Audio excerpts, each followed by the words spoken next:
They fined me $3,200 for flying my state's historical flag, called it offensive political material. But I found the clause they never wanted me to see. And I turned the whole HOA upside down. I'm a fifth-generation Texan.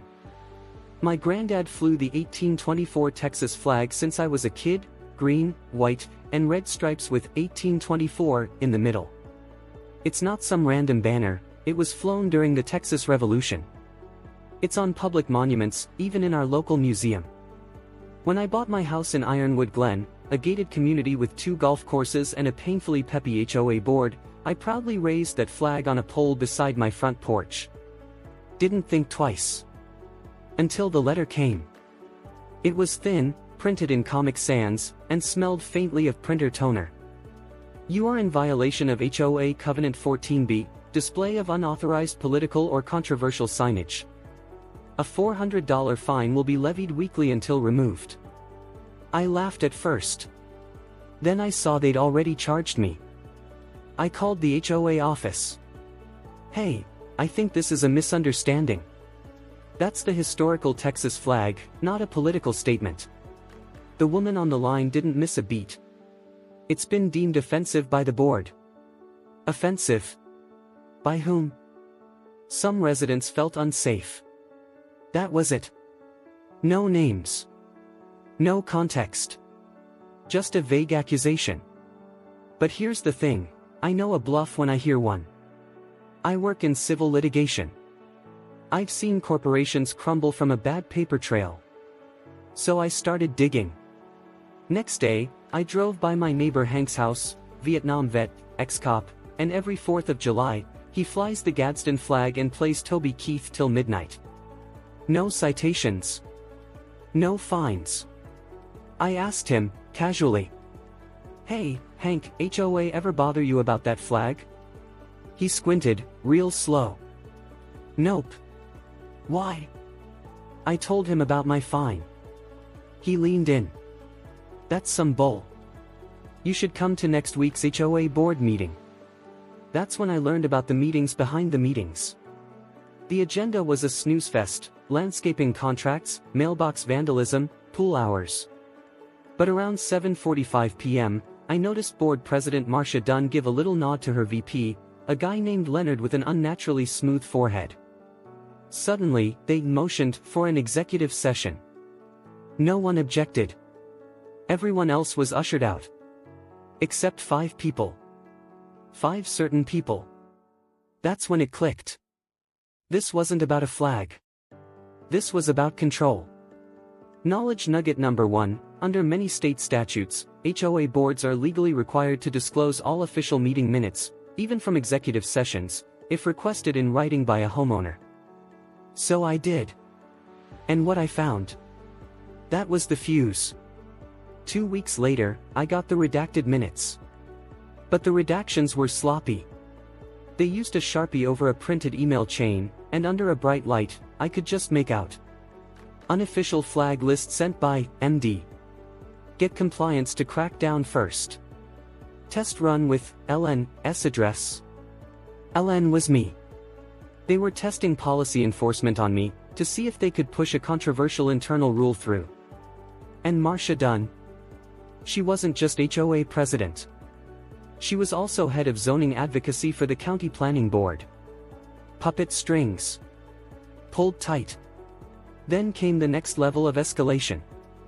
I got a visit. Not an email. Not a call. A code enforcement officer came to my door. Clipboard in hand. We've received a formal complaint. Your flagpole may exceed the maximum height allowance for residential fixtures. I asked to see the complaint. He didn't have it. It's anonymous. That's when I started recording. I knew I was in a bigger game now. And I was playing for keeps. Knowledge nugget number 2, many municipalities allow anonymous code complaints, but you can file a Freedom of Information Act, FOIA, request to uncover patterns of abuse or duplicate complaints tied to a single source. So I did. It took 3 weeks. For complaints about me. All filed by concerned resident number 7. The form's email address? It matched Marcia Dunn's husband's business domain. Sloppy. Arrogant. And now, provable. Screenshot this clause and tag a friend who needs HOA armor. Homeowners associations may not prohibit flags that are officially recognized by the state government. That's straight from the Texas Property Code section 202.012. And guess what? The 1824 flag is enshrined in state archives. I was ready for war. First, I filed a formal cease and desist to the HOA through certified mail. Second, I contacted a local heritage law nonprofit. They knew the flag's legitimacy like the back of their hand. They agreed to represent me. Third, I filed a complaint with the state attorney general's office, specifically their civil rights division. Then I posted everything, on the neighborhood forum. Under my real name. With receipts. The post had 347 comments in 6 hours. And suddenly, I wasn't alone. Hank added his own story. Then Claudia, who was fined for her native flower garden.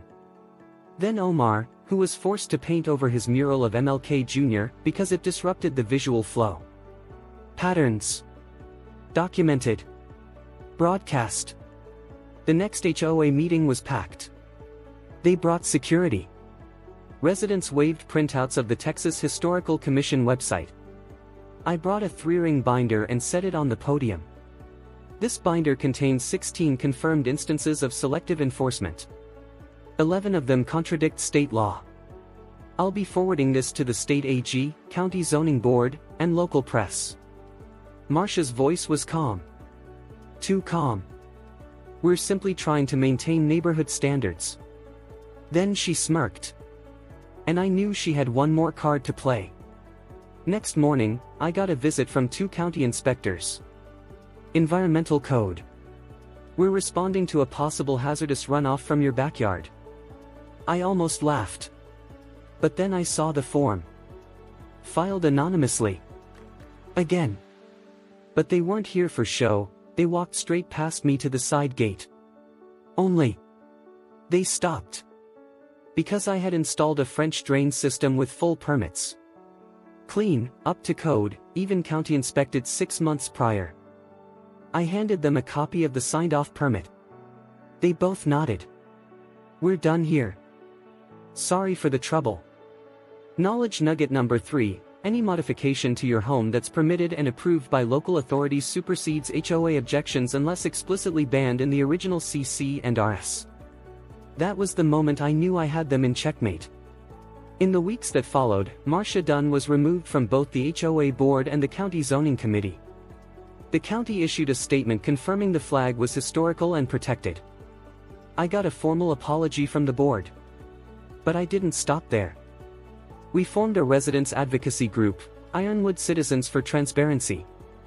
We got bylaws rewritten. Mandatory meeting recordings. Public complaint tracking. And for the first time since moving in, I exhaled. Marcia moved out 3 months later. But just before she did, a neighbor found something in their mailbox. A manila envelope. Inside was a black and white photocopy of a flag-burning protest. No name. No message. Just a sticky note. Some things should stay buried. Next week, the city that tried to steal a solar farm from its residents. You won't believe what they did with the permits.